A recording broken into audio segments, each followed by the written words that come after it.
Hey guys, welcome back to a sports stuff video. Today, we're going to be talking about the Carolina Panthers offseason plan and kind of like helping this team rebuild into what they can be. So if you guys do enjoy, please leave a like, comment, subscribe. Hit the notification bell to notify when I post next. Let's get into it. So Carolina's offseason plan. First up, we have the coach. Obviously, they fired Frank Reich after, 10 games? So you got to hire a new head coach. And I'm going to be honest with you, I'm going to go with Todd Monken. His last 3 years have been impressive. He's currently the offensive coordinator for the Baltimore Ravens, but before that, he was the back-to-back offensive coordinator for Georgia, to where they won back-to-back national championships at Georgia. He let Stetson Bennett thrive, to where he made him a Heisman finalist. Not only did he also help Brock Bowers develop, he helped a bunch of Georgia receivers develop. Ladd McConkey is one guy who his best year was last year with Todd Monken, who's a draft pick this year. Wasn't John Mechie from Georgia? I'm blanking on Georgia receivers in the last 3 years. I know there's a bunch of them. I'm just blanking on all their names for some reason. He also rebuilt Baltimore's offense this past offseason, and Lamar is now going to win his second MVP thanks to the revamped Baltimore Ravens offense. He's not flashy, but he is a football guy. He's been in football for over 30 years. He was with the Browns at one point. But again, his last 3 years, he's on a hot streak. Back-to-back national championships with Stetson Bennett being a Heisman finalist. Then Lamar Jackson being the number one seed in the AFC, one of the best offenses in football. Lamar's going to win his second MVP. Sadly, the Carolina Panthers won't land their top candidate due to their roster. It's a really lackluster roster, especially on offense, and because of ownership. They have one of the worst owners in football, especially after Dan Snyder has been let go from the NFL ownership group. There's no way you're going to get like the Ben Johnsons, the Bobby Slowicks. You're not going to get any of those guys. You're going to get a guy like Todd Monken who can come in with an established quarterback and try and make the best out of him. Because Stetson Bennett was established, Lamar was established, and they both had career years recently with Todd Monken. I think it's a very high shot that he is promoted to head coach for the Carolina Panthers.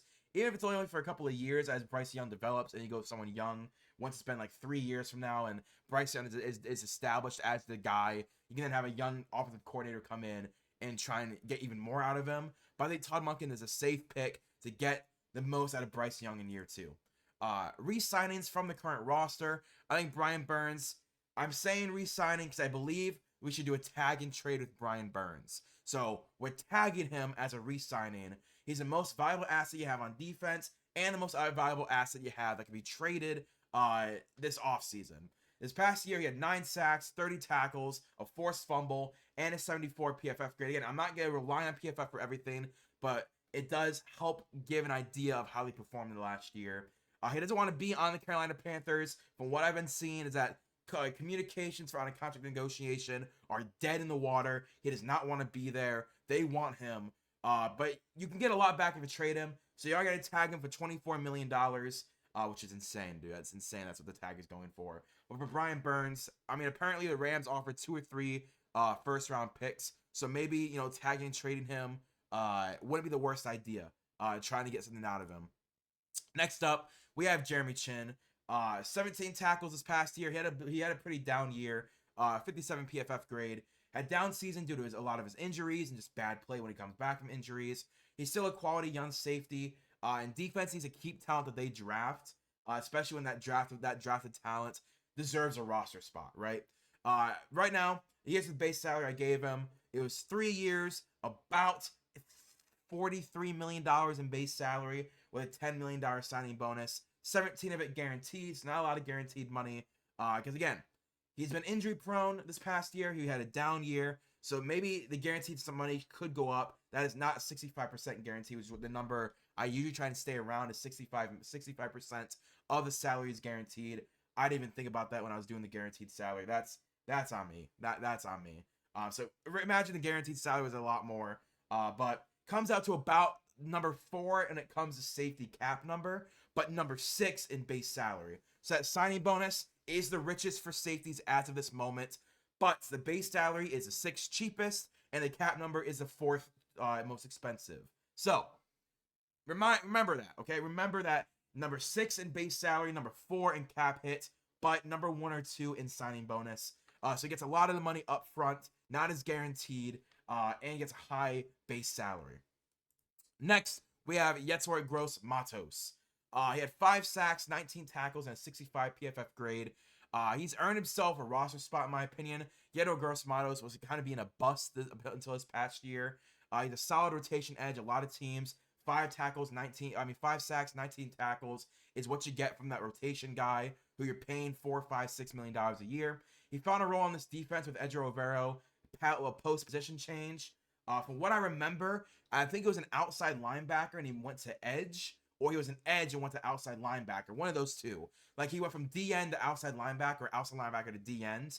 Had a great year. It's a cheap deal with upside still. It's a 2-year, $10 million deal with a $3.5 million signing bonus, upping it to a 2-year for $13.5 million. Again, a lot of teams pay their rotation guys that. This is actually less money than Ogbo Okoronkwo is getting paid from the Cleveland Browns. And I think Ogbo Okoronkwo is better than Yetur Gross-Matos. So it's pretty solid for that rotation third edge on your defense. Next, we have Frankie Louvu. 84 tackles, 7 sacks, 2 forced fumbles. He has flourished since Shaq Thompson's injury. Hopefully he comes back healthy next year. But since Frankie Louvu got thrusted in the starting position with Carolina, Edger Overo has been able to use him all over the field. He's really found a home as one of the best blitzing linebackers from the inside linebacker position.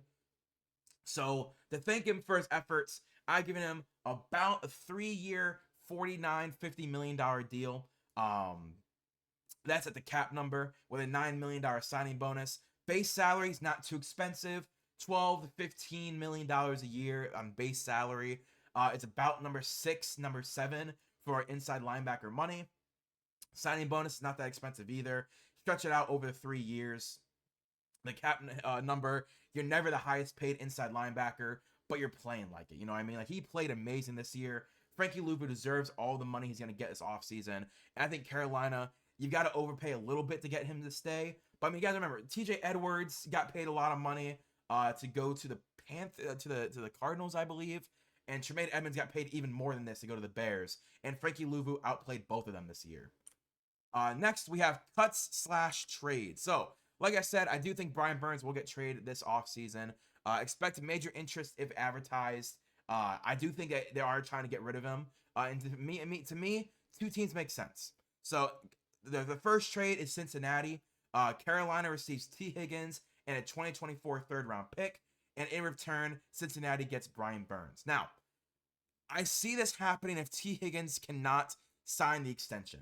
Like, if let's say, for example, the Chicago Bears called T. Higgins up, said, we'll give you 5 years, $150 million, for example. And the Bengals go, no, we're going to tag you. Boom, we tag you. And he's like, whoa. I want my long-term extension. But the Bengals can't afford it. This is an option I think could happen. Because not only is Trey Hendrickson really expensive, so is Sam Hubbard, so is DJ Reader, and so is BJ Hill. Like, their defensive line is very expensive. And they're older now. They're 28, 29, 30, 31 years old. Brian Burns is about to begin the prime of his career. If you can get him for T. Higgins and a third-round pick, you do it. Especially as T. Higgins has had a bad year this year. Again, little rich, yes, but I think you can do it.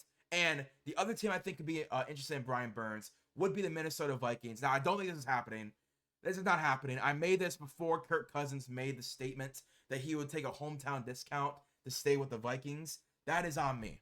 That's on me. I'm still going to say it because I think it's a possibility, but don't take the draft capital into thoughts, right? Carolina receives Justin Jefferson in a 5th round pick. Minnesota receives Brian Burns in a 3rd round pick. So they move up 2 rounds to the third round. They have 2 third-rounders, and to get Brian Burns. Now, if Kirk Cousins comes back, I do think Justin Jefferson stays, and I don't think there's an issue. But if Minnesota does not keep Kirk Cousins, I don't see a world where Justin Jefferson goes, yeah, I'm going to sign long-term with a team with no quarterback, no running back, no offensive line, and a solid defense. No, he's not going to do that. He's not re-signing with them. So if I'm the Minnesota Vikings, I have Jordan Addison, right? I have a wide receiver 1 on the roster already who is playing wide receiver 2 because he's playing second fiddle. But we saw in Jefferson's injuries that Jordan Addison is a number 1 wide receiver. We have TJ Hawkinson at tight ends. Like, we have a good passing game without Justin Jefferson. So let's trade him for a game-breaking defensive lineman who can game wreck for us with Brian Flores if he does stay, or whatever next defensive coordinator you get.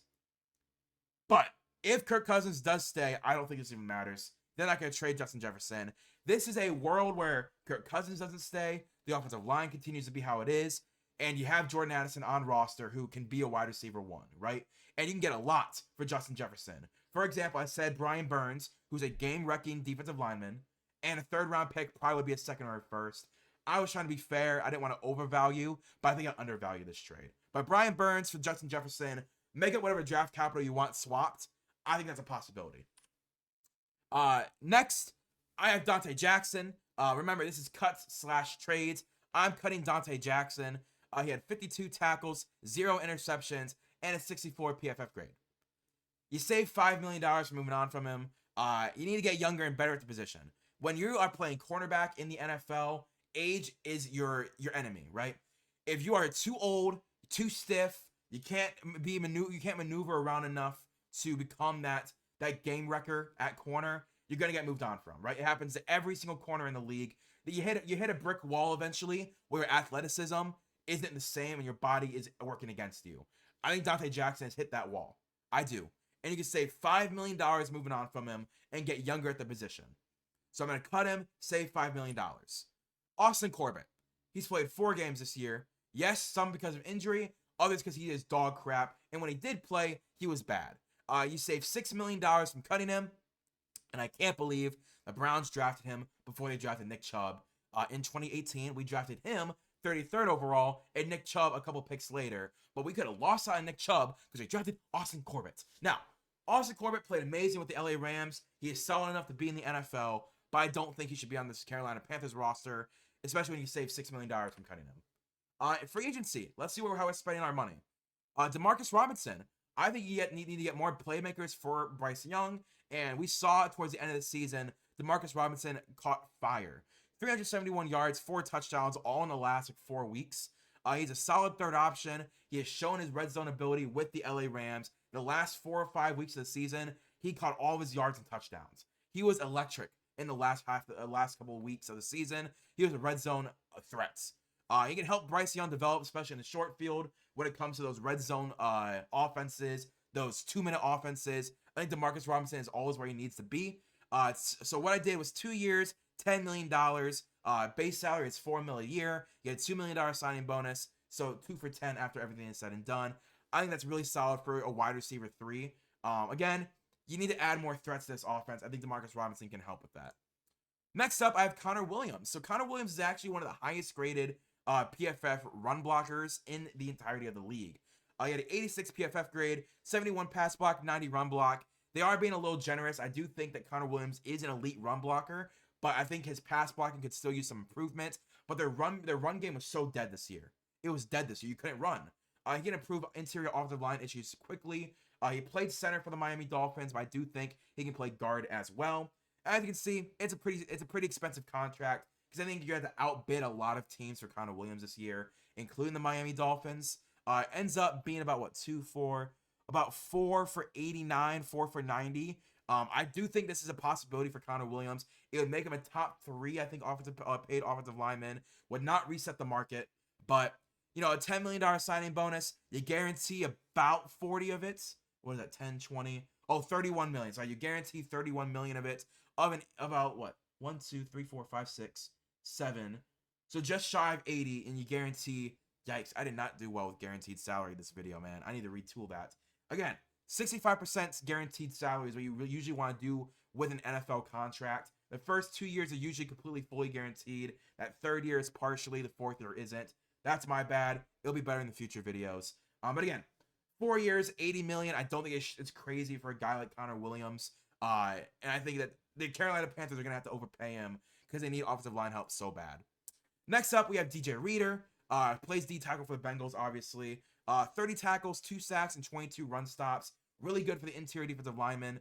He's been elite with Cincinnati since coming over from the Houston Texans a couple of years ago. He can be a monster with Derek Brown. I can't imagine the interior defensive line if they run, because they currently run a 3-4. If they ran a 4-3 with DJ Reader and Derek Brown as your interior defensive lineman, game over. Not gonna be able to run on them. There's no running on that interior defensive line. And again, I think if you go to a 4-3 defense, that would make your defense even better. It might be a mistake for the league if they let this happen.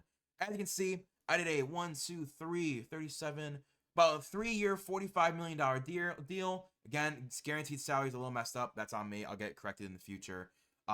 25 million guaranteed, but 3-year, $45 million deal for DJ Reader at this age. I don't think it's crazy, and I don't think the Bengals can be able to bring him back. For the draft.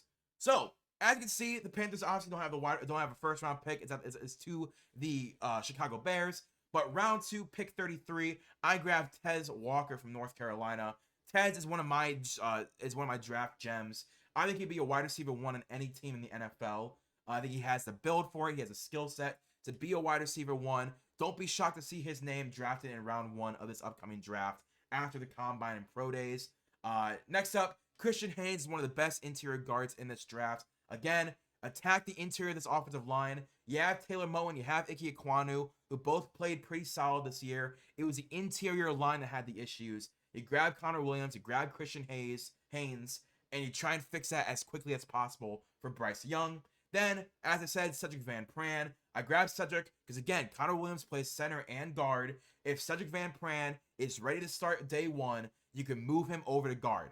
And I say this because I've been pretty solid at scouting interior offensive linemen. I thought Juice Scruggs last year could start day 1. I thought Nick Harris a couple years ago could. I thought Luke Whippler could. I thought DeJuan Jones could. Like, I've been pretty solid at drafting offensive linemen in the last couple of seasons. I think Cedric Van Pran could start day 1, but if he's not ready, you have Connor Williams to start at center. Cedric sits for a year or for at least half the season. Maybe you start him a couple of games, see if he's ready. But have that protection of a future plan for a center in Cedric Van Pran. Then Jason Marshall Jr. from Florida. Solid special teamer. Okay speed. Okay size. I think he'll be a special teamer. Jalen Ford could come in and run opposite interior linebacker. I just don't think it's going to happen. I think he's just a good special teams depth guy. And Tim Smith, I do see the upside. Again, core special teamer. If Jason Marshall and Tim Smith are on the same special teams unit, I could see that being really solid. But that's my Carolina Panthers rebuild. So you trade Brian Burns for something. You re-sign the core guys. You cut Dante Jackson. You cut Austin Corbett. Get interior defensive line help. Get interior offensive line help. And draft well. That's all you got to do. To fix this roster, get Bryce Young on the way, and draft a guy who's going to help him develop. If you guys did enjoy, please leave a like, comment, subscribe. Hit the notification bell to be notified when I post next. I'm going to try and get every single team in the NFL. And yeah, I'm excited for the draft. If you guys are excited, I mean, it's the first week of the playoffs. I'm excited for the Super Bowl. Let me say that. Once the Super Bowl ends, I'll be getting into the mock draft season. But I want to get started on the off-season plans. So if you guys do enjoy, I'll see you guys later. Peace and bye.